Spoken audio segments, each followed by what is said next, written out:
నూలులో శతాబ్దాల గౌరవం, పట్టు పరంపరకు ప్రతీక, సంప్రదాయానికి శాశ్వత చిరునామా సఖీ. రోడ్డు పక్కన టిఫిన్ సెంటర్లకు వెళ్ళినప్పుడు వేడివేడి ఇడ్లీలు, దోశలు లేదా సాయంత్రం పూట కరకరలాడే బజ్జీలు, సమోసాలను న్యూస్ పేపర్లో ప్యాక్ చేయించుకొని హ్యాపీగా తినేస్తున్నారా? అయితే మీరు మీ చేతులతో మీ ప్రాణాల మీదకు తెచ్చుకుంటున్నట్లే. అవును, మనం చాలా క్యాజువల్గా తీసుకునేటువంటి ఈ చిన్న అలవాటు వెనక ఒక పెద్ద ప్రాణాంతక ముప్పు దాగి ఉంది. న్యూస్ పేపర్లలో ఆహారాన్ని ప్యాక్ చేయడం, వడ్డించడం అస్సలు చేయకూడదు అంటూ దేశీయ ఆహార భద్రతా సంస్థ FSSAI దేశవ్యాప్తంగా తీవ్రమైనటువంటి హెచ్చరికలు జారీ చేసింది. అసలు న్యూస్ పేపర్ పైన వేడి ఆహారం పడితే ఏమవుతుంది? అది మన శరీరంలోకి ఎలా విషాన్ని పంపుతుంది? పూర్తి వివరాలు ఇప్పుడు తెలుసుకుందాం. వార్తాపత్రికలు చదవడానికి మాత్రమే, తినడానికి కాదు. పేపర్ ప్రింటింగ్ కోసం ఉపయోగించే ఇంక్లో అత్యంత ప్రమాదకరమైనటువంటి రసాయనాలు ఉంటాయి.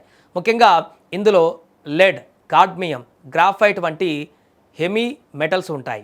సాధారణంగా ఈ ఇంక్ ఆరిపోయినట్లు కనిపిస్తుంది, కానీ ఎప్పుడైతే వేడివేడి బజ్జీలు కానీ, నూనెతో కూడినటువంటి సమోసాలు లేదా చట్నీ లాంటి పదార్థాలు, వేడి పదార్థాలు ఏదైనా ఈ పేపర్ మీద పడతాయో, ఆ వేడికి మరియు నూనెకు పేపర్పై ఉన్న ఇంక్ కరిగి నేరుగా ఆహారంలోకి అంటుకుంటుంది.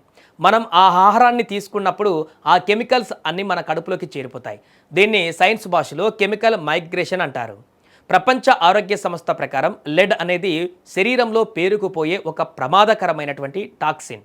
ఇలా ఇంక్ కలిసిన ఆహారాన్ని మనం ఒకరోజు తినడం వల్ల వెంటనే ఏమి జరగకపోవచ్చు, కానీ దీర్ఘకాలంగా రోజు ఇలా తింటూ ఉంటే శరీరంలో ఆ విషపూరిత రసాయనాలు పేరుకుపోతాయి.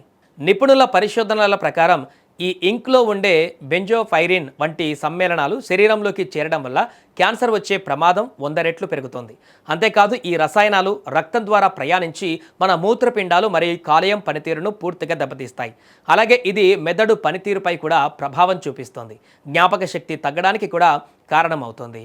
చాలామంది అనుకుంటారు కేవలం ఇంకు మాత్రమే కదా సమస్య అని, కానీ అంతకంటే పెద్ద సమస్య మరొకటి ఉంది. అదే అపరిశుభ్రత. వార్తాపత్రిక ప్రెస్ నుండి ప్రింట్ అయ్యి బయటకు వచ్చినప్పటికీ అది డిస్ట్రిబ్యూటర్స్, పేపర్ బాయ్స్ చేతులు మారి మీ ఇళ్లకు లేదా హోటళ్లకు చేరుతుంది.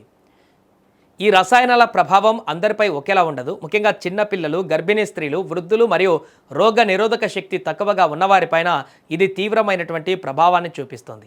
పిల్లల్లో ఇది శారీరక, మానసిక ఎదుగుదలను కూడా కుంటుపరుస్తుంది. ఈ ప్రయాణంలో పేపర్లపై విపరీతమైనటువంటి దుమ్ము, ధూళి, ఇంకా కంటికి కనిపించినటువంటి కోట్లాది వైరస్లు, బ్యాక్టీరియాలు చేరుతాయి. హోటళ్లలో వీటిని ఎక్కడ కింద పడేసి ఉంచుతారు. అలాంటి పేపర్లలో ఫుడ్ పెట్టి తిన్నప్పుడు ఫుడ్ పాయిజనింగ్, విరోచనాలు, గ్యాస్ట్రిక్ ఇన్ఫెక్షన్లు మరియు టైఫాయిడ్ లాంటి వ్యాధులు కూడా సులభంగా అటాక్ చేస్తాయి. మరి దీనికి ప్రత్యామ్నాయం ఏంటి? హోటల్స్ లేదా టిఫిన్ సెంటర్లు వారు న్యూస్ పేపర్లకు బదులుగా శాస్త్రోక్తంగా మరియు ఆరోగ్యకరమైనటువంటి అరటి ఆకులు లేదా విస్తారాకులు ఉపయోగించాలి. పార్సల్స్ కోసం బటర్ పేపర్స్ లేదా official food grade packaging materials మాత్రమే వాడాలి. ఒకవేళ ఎక్కడైనా ఏ హోటల్లో కానీ, ఎక్కడైనా రోడ్డు మీద కానీ న్యూస్ పేపర్ ఫుడ్ ఇస్తే నిర్మోహమాటంగా వద్దని చెప్పండి. ఆరోగ్యం కంటే ఏది కూడా ముఖ్యం కాదు. సో ఫ్యాషన్ కోసమో, రుచి కోసమో చూసుకొని మన ఆరోగ్యాన్ని పాడు చేసుకోవద్దు.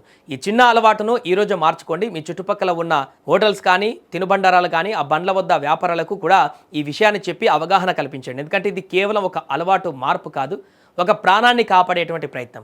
ఈ అత్యంత ముఖ్యమైనటువంటి సమాచారాన్ని మీ ఫ్రెండ్స్, ఫ్యామిలీ గ్రూప్స్లో అందరికీ చేరేలా వెంటనే షేర్ చేయండి.